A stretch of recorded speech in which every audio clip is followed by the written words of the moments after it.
Princess Mary was not in Moscow and out of danger as Prince Andrew supposed. After the return of Alpatych from Smolensk, the old prince suddenly seemed to awake as from a dream. He ordered the militiamen to be called up from the villages and armed, and wrote a letter to the commander-in-chief informing him that he had resolved to remain at Bald Hills to the last extremity and to defend it, leaving to the commander-in-chief's discretion to take measures or not for the defense of Bald Hills, where one of Russia's oldest generals would be captured or killed, and he announced to his household that he would remain at Bald Hills. But while himself remaining, he gave instructions for the departure of the princess and Dessalles with the little prince to Bogucharovo and thence to Moscow. Princess Mary, alarmed by her father's feverish and sleepless activity after his previous apathy, could not bring herself to leave him alone and for the first time in her life ventured to disobey him. She refused to go away and her father's fury broke over her in a terrible storm.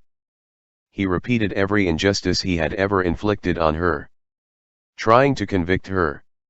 He told her she had worn him out, had caused his quarrel with his son, had harbored nasty suspicions of him, making it the object of her life to poison his existence, and he drove her from his study telling her that if she did not go away it was all the same to him.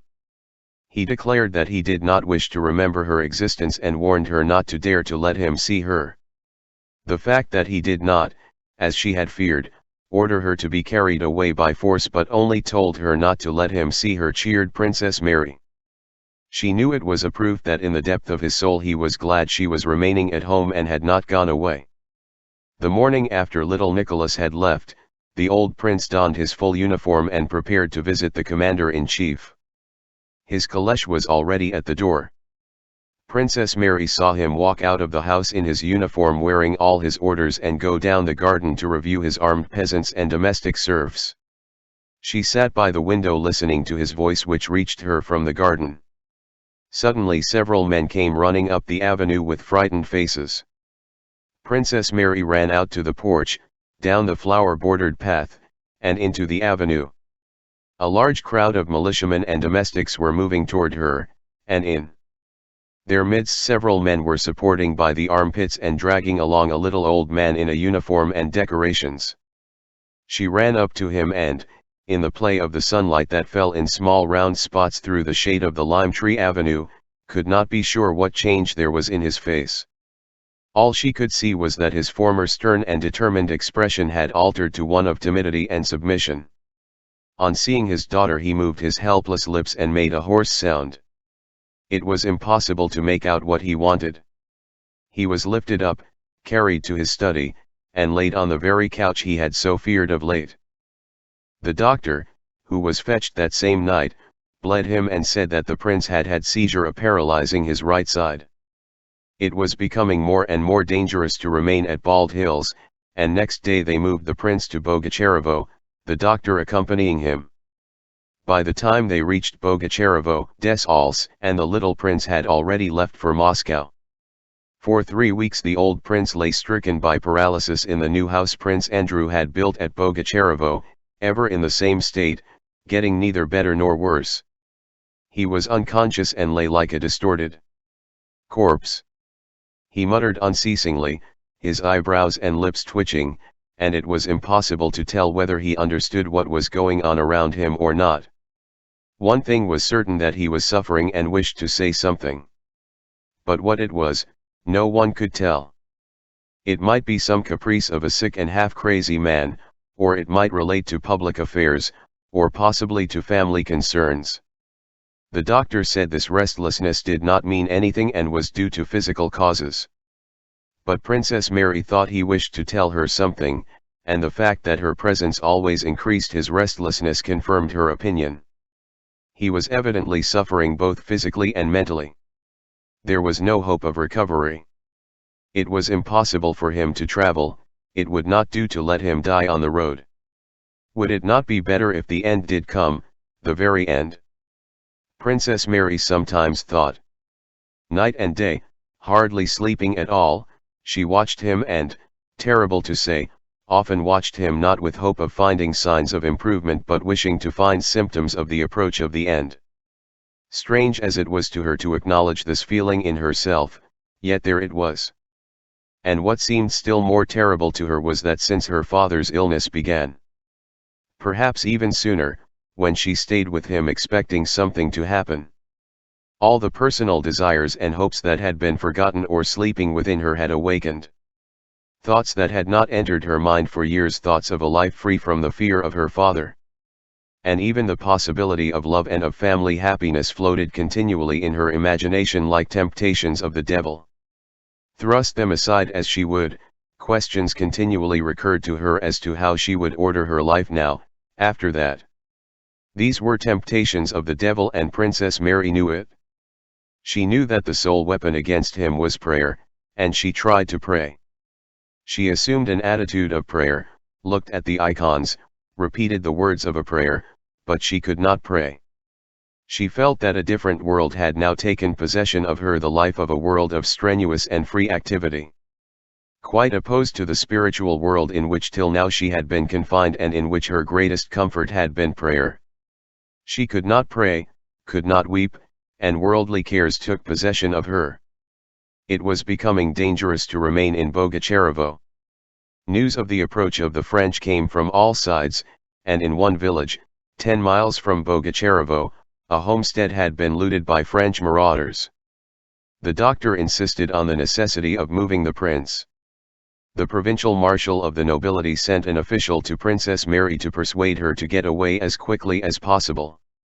And the head of the rural police, having come to Bogucharovo, urged the same thing, saying that the French were only some 25 miles away. That French proclamations were circulating in the villages, and that if the princess did not take her father away before the 15th, he could not answer for the consequences. The princess decided to leave on the 15th. The cares of preparation and giving orders, for which everyone came to her, occupied her all day. She spent the night of the 14th as usual, without undressing, in the room next to the one where the prince lay. Several times, waking up, she heard his groans and muttering, the creak of his bed, and the steps of Tikhon and the doctor when they turned him over. Several times she listened at the door, and it seemed to her that his mutterings were louder than usual and that they turned him over oftener. She could not sleep, and several times went to the door and listened, wishing to enter but not deciding to do so. Though he did not speak, Princess Mary saw and knew how unpleasant every sign of anxiety on his account was to him. She had noticed with what dissatisfaction he turned from the look she sometimes involuntarily fixed on him. She knew that her going in during the night at an unusual hour would irritate him. But never had she felt so grieved for him or so much afraid of losing him. She recalled all her life with him, and in every word and act of his found an expression of his love of her. Occasionally amid these memories temptations of the devil would surge into her imagination. Thoughts of how things would be after his death, and how her new, liberated life would be ordered. But she drove these thoughts away with disgust. Toward morning he became quiet and she fell asleep. She woke late. That sincerity which often comes with waking showed her clearly what chiefly concerned her about her father's illness. On waking she listened to what was going on behind the door and, hearing him groan, said to herself with a sigh that things were still the same. But what could have happened? What did I want? I want his death. She cried with a feeling of loathing for herself. She washed, dressed, said her prayers, and went out to the porch. In front of it stood carriages without horses and things were being packed into the vehicles. It was a warm, grey morning. Princess Mary stopped at the porch, still horrified by her spiritual baseness and trying to arrange her thoughts before going to her father. The doctor came downstairs and went out to her. "He is a little better today," said he. "I was looking for you. One can make out something of what he is saying. His head is clearer. Come in, he is asking for you." Princess Mary's heart beat so violently at this news that she grew pale and leaned against the wall to keep from falling. To see him, talk to him, feel his eyes on her now that her whole soul was overflowing with those dreadful, wicked temptations, was a torment of joy and terror. "Come," said the doctor. Princess Mary entered her father's room and went up to his bed. He was lying on his back propped up high, and his small bony hands with their knotted purple veins were lying on the quilt. His left eye gazed straight before him, his right eye was awry, and his brows and lips motionless. He seemed altogether so thin, small, and pathetic. His face seemed to have shriveled or melted. His features had grown smaller. Princess Mary went up and kissed his hand. His left hand pressed hers so that she understood that he had long been waiting for her to come. He twitched her hand, and his brows and lips quivered angrily. She looked at him in dismay, trying to guess what he wanted of her. When she changed her position so that his left eye could see her face, he calmed down, not taking his eyes off her for some seconds. Then his lips and tongue moved, sounds came, and he began to speak, gazing timidly and imploringly at her, evidently afraid that she might not understand. Straining all her faculties, Princess Mary looked at him. The comic efforts with which he moved his tongue made her drop her eyes and with difficulty repress the sobs that rose to her throat.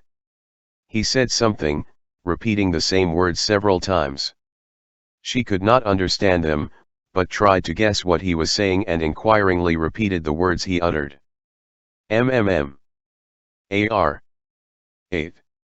8. He repeated several times. It was quite impossible to understand these sounds. The doctor thought he had guessed them, and inquiringly repeated. "Mary, are you afraid?" The prince shook his head, again repeated the same sounds. My mind aches?" questioned Princess Mary.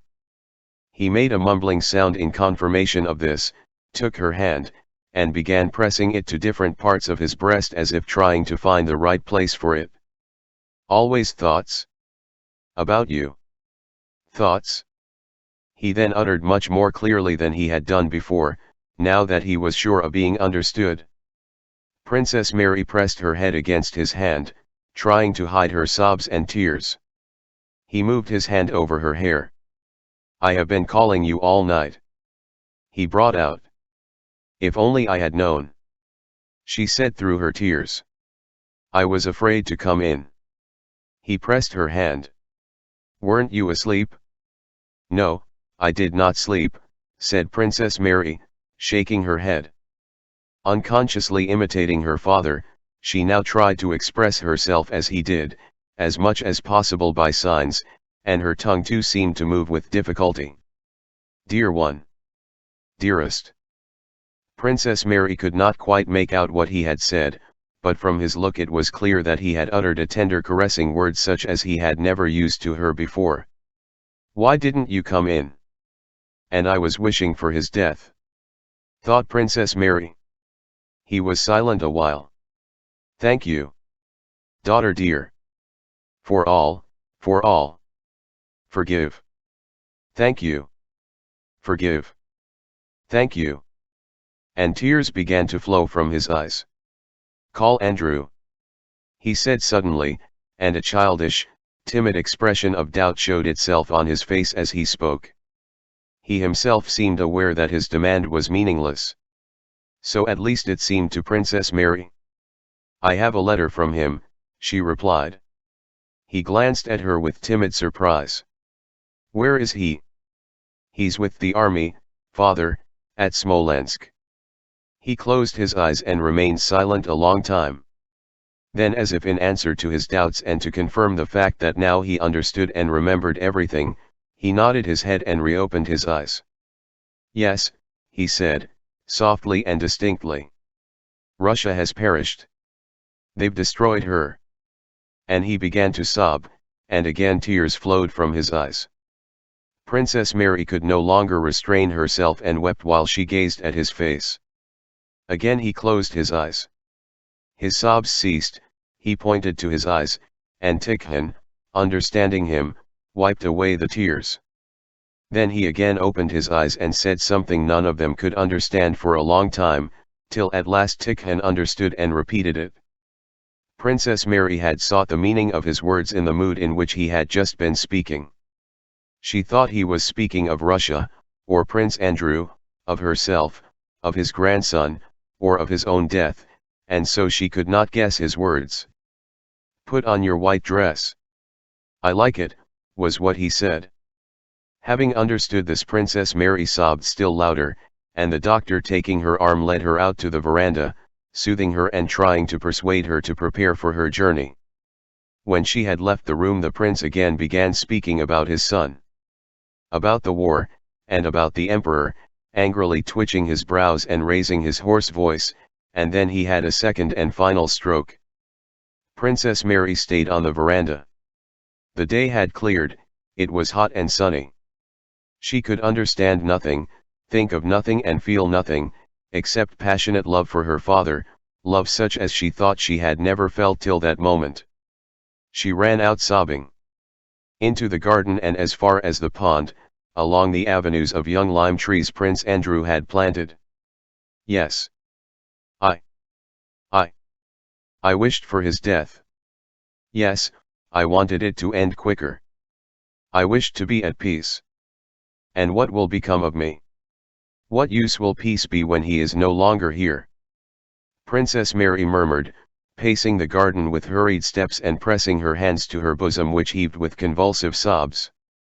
When she had completed the tour of the garden, which brought her again to the house, she saw Mademoiselle Bourienne, who had remained at Bogucharovo and did not wish to leave it, coming toward her with a stranger. This was the marshal of the nobility of the district, who had come personally to point out to the princess the necessity for her prompt departure. Princess Mary listened without understanding him. She led him to the house, offered him lunch, and sat down with him. Then, excusing herself, she went to the door of the old prince's room. The doctor came out with an agitated face and said she could not enter. "Go away, princess. Go away. Go away." She returned to the garden and sat down on the grass at the foot of the slope by the pond, where no one could see her. She did not know how long she had been there when she was aroused by the sound of a woman's footsteps running along the path. She rose and saw Dunyasha, her maid, who was evidently looking for her, and who stopped suddenly as if in alarm on seeing her mistress. "Please come, princess." "The prince," said Dunyasha in a breaking voice. "Immediately, I'm coming, replied the princess hurriedly, not giving Dunyasha time to finish what she was saying, and trying to avoid seeing the girl. She ran toward the house. "Princess, it's God's will. You must be prepared for everything," said the marshal, meeting her at the house door. "Let me alone." "It's not true," she cried angrily to him. The doctor tried to stop her. She pushed him aside and ran to her father's door. "Why are these people with frightened faces stopping me? I don't want any of them. And what are they doing here?" she thought. She opened the door and the bright daylight in that previously darkened room startled her. In the room were her nurse and other women. They all drew back from the bed, making way for her. He was still lying on the bed as before, but the stern expression of his quiet face made Princess Mary stop short on the threshold. "No, he's not dead, it's impossible," she told herself, and approached him, and repressing the terror that seized her, she pressed her lips to his cheek. But she stepped back immediately. All the force of the tenderness she had been feeling for him vanished instantly and was replaced by a feeling of horror at what lay there before her. No, he is no more. He is not, but here where he was is something unfamiliar and hostile, some dreadful, terrifying, and repellent mystery. And hiding her face in her hands, Princess Mary sank into the arms of the doctor, who held her up. In the presence of Tikhon and the doctor, the women washed what had been the prince. Tied his head up with a handkerchief that the mouth should not stiffen while open, and with another handkerchief tied together the legs that were already spreading apart. Then they dressed him in uniform with his decorations and placed his shriveled little body on a table. Heaven only knows who arranged all this and when, but it all got done as if of its own accord. Toward night candles were burning round his coffin. A pall was spread over it, the floor was strewn with sprays of juniper, a printed band was tucked in under his shriveled head, and in a corner of the room sat a chanter reading the psalms. Just as horses shy and snort and gather about a dead horse, so the inmates of the house and strangers crowded into the drawing room round the coffin. The marshal, the village elder, peasant women and all with fixed and frightened eyes, crossing themselves, bowed and kissed the old prince's cold and stiffened hand.